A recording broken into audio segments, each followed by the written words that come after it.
अस्सलाम वालेकुम everyone, now you are with teacher Eman. आज का हमारा टॉपिक है शरारती हरूफ। हरूफ तहज्जी की तादाद और उसके खानदान के बारे में हमने पढ़ लिया है और आज हम पढ़ेंगे हरूफ तहज्जी में शरारती हरूफ। ठीक है, मैंने आपसे कहा था कि आपको हरूफ तहज्जी के खानदान के बारे में पता होना चाहिए। इससे हमें आगे के जो असूल होते हैं उर्दू लिखने के या कुछ चीजें याद रखने के लिए खानदान का जानना इसलिए जरूरी है कि आगे जैसे आज हम शरारती हरूफ पढ़ेंगे तो 9 शरारती हरूफ होते हैं और वो आपको याद रखने कैसे आसान है अगर आपको हरूफ तहज्जी के खानदान आते हैं। तो हरूफ तहज्जी में 9 शरारती हरूफ हैं और वो 9 शरारती जो हरूफ हैं वो याद रखने का सबसे आसान तरीका ये है कि वो 9 शरारती हरूफ कौन कौन से हैं। दाल का खानदान, रे का खानदान, अलिफ और वाव। ठीक है, 9 अलग अलग याद रखना इतना आसान नहीं होगा जितना आपको इस तरह से याद रखना आसान होगा कि दाल का खानदान, रे का खानदान, अलिफ और वाव। ये हो गए टोटल 9 शरारती हरूफ। आपको पता है कि दाल के खानदान में 3 हरूफ होते हैं, दाल, डाल, जाल, और रे के खानदान में 4 हरूफ होते हैं, रे, रे, जे, ये। 4 और 3 हो गए 7 और उसके बाद अलिफ और वाव 8, 9। ये है हमारे पास 9 शरारती हरूफ। अब आगे हम देखेंगे कि इनको शरारती हरूफ क्यों कहा जाता है। जी, सबसे पहले आप यहाँ बोर्ड पे देख लें शरारती हरूफ। शरारती हरूफ मैंने आपको कौन कौन से बताए हैं। दाल का खानदान, दाल, डाल, जाल।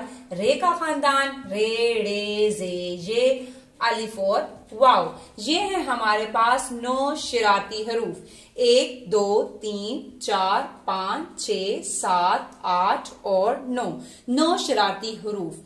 इन हरूफ को शरारती हरूफ इसलिए कहा जाता है कि ये अपने से पीछे वाले हरूफ को तो अपने साथ मिला लेते हैं लेकिन अपने से आगे जो है किसी हरूफ को नहीं मिलाते। ठीक है, ये जो 9 शरारती हरूफ हैं ये क्या करते हैं, अपने से पीछे जो है हरूफ को मिला लेते हैं लेकिन अपने से आगे हरूफ को नहीं मिलने देते। इसके अलावा इसमें एक और चीज क्या याद रखनी है कि इनकी छोटी शक्ल नहीं होती। ठीक है, इसकी छोटी शक्ल नहीं होती। छोटी अशकाल भी मैं आपको पढ़ा चुकी हूँ। छोटी अशकाल में क्या होता है कि जब हम अल्फाज को आपस में मिलाते हैं, जैसे आपको हरूफ को आपस में मिलाते हैं, जैसे आपको लफ्ज लिखा हुआ नजर आ रहा है शरारती हरूफ। शरारती में जब आपने शीन को रे के साथ मिलाया है तो शीन की छोटी शक्ल बनाई है। ठीक है, शीन की छोटी शक्ल को आपने रे के साथ मिलाया है।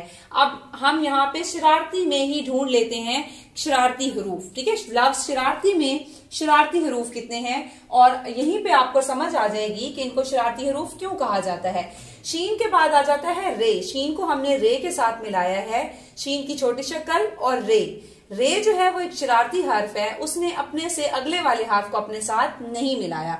मैंने आपको अभी बताया कि ये अपने से आगे किसी हर्फ को नहीं मिलने देते, पीछे मिला लेते हैं लेकिन आगे नहीं मिलाते। और दूसरी चीज क्या याद रखनी है कि इनकी छोटी शक्ल भी नहीं होती। ठीक है, आधी शक्ल भी कहते हैं और छोटी अशकाल भी कहा जाता है। इसकी रे की खानदान में रे की छोटी शक्ल, आधी शक्ल नहीं होती। तो शीन रे को हमने जब लिखा तो रे पे हम स्टॉप हो गए और उसके बाद आता था अलिफ। हमने अलिफ लिखा। अलिफ भी एक शरारती हर्फ है। हमने ये लिखा अलिफ भी एक शरारती हर्फ है तो अलिफ भी अकेला का अकेला खड़ा रह गया। इसने अपने से आगे अपने से पीछे ये इसलिए नहीं मिल सकता था क्योंकि पीछे वाला शरारती हर्फ था और अपने से आगे ये खुद ही नहीं मिलने देता क्योंकि ये एक शरारती हर्फ है। उसके बाद आ जाता है हमारे पास रे। दोबारा से एक शरारती हर्फ हमारे पास आ गया है। अब ये जो है ये भी अपने से आगे नहीं मिलने देगा और पीछे ये इसलिए नहीं मिल सका कि इसके पीछे एक शरारती हर्फ खड़ा था। तो ये हो गया अलग, शिरार बन गया। उसके बाद है ती। रे ने अपने से आगे ते को नहीं मिलने दिया। ठीक है, क्योंकि रे शरारती है, इसने पीछे तो मिला लेता है आगे नहीं मिलने देता। अब इसने अपने से अगले हर्फ ते को नहीं मिलने दिया और फिर हमने जब ते शरारती हर्फ नहीं है, ते के बाद आता है छोटी ये। ते ने अपने साथ छोटी ये को मिला लिया, ते की छोटी शक्ल भी है। ठीक है, अलिफ रे की छोटी शक्ल आधी शक्ल नहीं है, ते की छोटी शक्ल होती है। ते ने अपने साथ छोटी ये को मिला लिया और इस तरह हमारे पास जो लफ्ज बना है वो है शरारती, जिसमें रे ने अलिफ ने रे ने अपने से अगले हरूफ को नहीं मिलने दिया। ये अपने से पीछे तो हरूफ को मिला लेते हैं लेकिन अपने से आगे हरूफ को नहीं मिलाते। उससे अगला लफ्ज है हमारे पास हुरूफ। इसमें हमारे पास पहला हर्फ है हे। हे शरारती हर्फ नहीं है, उसकी छोटी शक्ल भी है। हे की छोटी शक्ल बना के हमने उसके साथ क्या मिलाया, रे। रे एक शरारती हर्फ था, उसने अपने से आगे वाले हर्फ को नहीं मिलने दिया, वो अकेला रह गया वहां पे, और उससे अगला हर्फ हमने अलग लिखा। अब जो हमने अलग हर्फ लिखा है वो है वाओ। वाओ भी एक शरारती हर्फ है, उसने भी अपने से आगे वाले हर्फ को अपने साथ नहीं मिलने दिया, वो अकेला ही खड़ा रहा। ठीक है, पीछे से तो वो मिल ही नहीं सकता था क्योंकि उसका पिछला हर्फ भी शरारती था। वाओ को हमने अकेला लिख दिया। उसके बाद हमारे पास आखिरी हर्फ आ जाता है फे। ठीक है, आखिरी हर्फ उर्दू में जब भी कोई लफ्ज लिखा जाता है तो आखिरी हर्फ पूरा का पूरा लिखा जाता है। शुरू वाले दरमियान वाले जो हरूफ होते हैं उनके हम छोटी अशकाल बनाते आते हैं और लिखते आते हैं। जब शरारती हर्फ आ जाता है तो उस पर हम रुक जाते हैं और उसको पूरा का पूरा लिखते हैं, क्योंकि वहां पे हमारे पास उसकी छोटी शक्ल आधी शक्ल नहीं होती।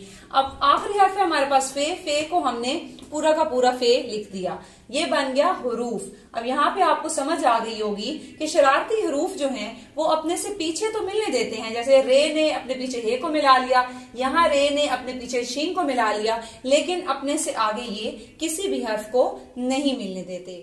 उम्मीद है कि आपको शरारती हरूफ जो हैं उनकी समझ आ गई होगी कि शरारती हरूफ कौन कौन से होते हैं, कितने होते हैं और उनको शरारती हरूफ क्यों कहा जाता है। अभी मैं आपको कुछ और हरूफ को आपस में मिला के दोबारा से बता देती हूँ कि शरारती हरूफ जो हैं वो अपने से अगले वाले हर्फ के साथ नहीं मिलते। जब भी आप तोड़ जोड़ करेंगे तो आपको ख्याल रखना होगा इस चीज का कि जब कोई शरारती हर्फ दरमियान में आ जाएगा तो हम उसको वहीं पे स्टॉप कर देंगे और दोबारा आगे हरूफ को आपस में मिलाएंगे। ठीक है, हम कुछ और अल्फाज को जो है वो तोड़े हुए देख लेते हैं और उनको फिर आपस में जोड़ लेते हैं। जी, यहाँ पर देखें काफ अलिफ लाम छोटी ये, यहाँ पर आपको कितने हरूफ जो हैं, इनमें से कितने हरूफ नजर आ रहे हैं जो कि शरारती हैं। सिर्फ एक हर्फ जो है यहाँ पर शरारती है, बाकी जो हरूफ हैं वो शरारती नहीं है। तो काफ के बाद हम काफ को किससे मिलाएंगे, अलिफ के साथ मिलाएंगे और उसके बाद हम यहाँ पे स्टॉप हो जाएंगे। अलिफ के साथ हम लाम को नहीं मिला सकते क्योंकि अलिफ एक शरारती हर्फ है, तो लाम जो है वो शरारती नहीं है। लाम जो है वो अपने साथ छोटी ये को मिला लेगा, तो ये बन जाएगा काफ अलिफ का, लाम छोटी ये ली काली। उसके बाद एक और लफ्ज है हमारे पास काफ। काफ के बाद काफ की हमने छोटी शक्ल बना दी, उसके बाद हमारे पास ते है, ते की हमने छोटी शक्ल बना ली और उसके बाद हमारे पास क्या है, अलिफ। अलिफ भी एक शरारती हर्फ है, तो हम अब यहाँ पे स्टॉप हो गए हैं। इसके बाद जो बे आ रहा है वो हम इसके साथ ऐसे नहीं मिला सकते क्योंकि ये गलत हो जाएगा। अलिफ जो है वो शरारती हर्फ है, वो अपने साथ किसी हर्फ को आगे नहीं मिलने देता। हम यहाँ पे हो जाएंगे स्टॉप और अगला हर्फ जो है वो हम अकेले लिखेंगे। ठीक है, ये बन जाएगा किताब। काफ साकिन ते अलिफ ता किताब, बेसाकिन किताब। अब हमारे पास एक और हरूफ, एक और लफ्ज बनने के लिए हरूफ जो है वो अलग अलग करके लिखे गए हैं, जिसमें हमारे पास हैं पे, नून, सीन, लाम। क्या आपको इनमें कोई शरारती हर्फ नजर आ रहा है? उन 9 शरारती हरूफ में से इसमें कोई भी शरारती हर्फ नहीं है। इट्स मीन कि हम इनको अलग करके नहीं लिख सकते। जैसे हमने का, ली, किताब और बे अलग लिखा है, यहाँ पर हमने अलग नहीं करना बल्कि इन सारे हरूफ को आपस में मिला देना है। तो सबसे पहले जी हमारे पास पे, फिर उसके बाद नून, फिर उसके बाद सीन और उसके बाद आ जाता है लाम। हमने इन सारे हरूफ को आपस में मिला लिया है क्योंकि इनमें कोई भी शरारती हर्फ नहीं था। हर हर्फ ने अपने से अगले हर्फ को अपने साथ मिला लिया है। ठीक है, ये सारे के सारे हर्फ आपस में मिल गए हैं और ये लफ्ज बन गया है पेंसिल। यकीनन अब आपको समझ आ गई होगी, आपका कॉन्सेप्ट क्लियर हो गया होगा कि शरारती हरूफ क्या होते हैं और उन्हें शरारती हरूफ क्यों कहा जाता है। अब आपने याद क्या रखना है कि शरारती हरूफ 9 हैं, दाल का खानदान, रे का खानदान और अलिफ वाव। उसके अलावा आपने क्या याद रखना है कि शरारती हरूफ अपने से अगले वाले हर्फ को अपने साथ नहीं मिलने देते। पीछे वाले को तो मिलने देते हैं लेकिन अगले वाले हर्फ को नहीं मिलने देते और इनकी छोटी शक्ल या आधी शक्ल नहीं होती। आज का हमारा शरारती हरूफ का लेक्चर खत्म होता है। मुझे दीजिए इजाजत। अल्लाह हाफिज।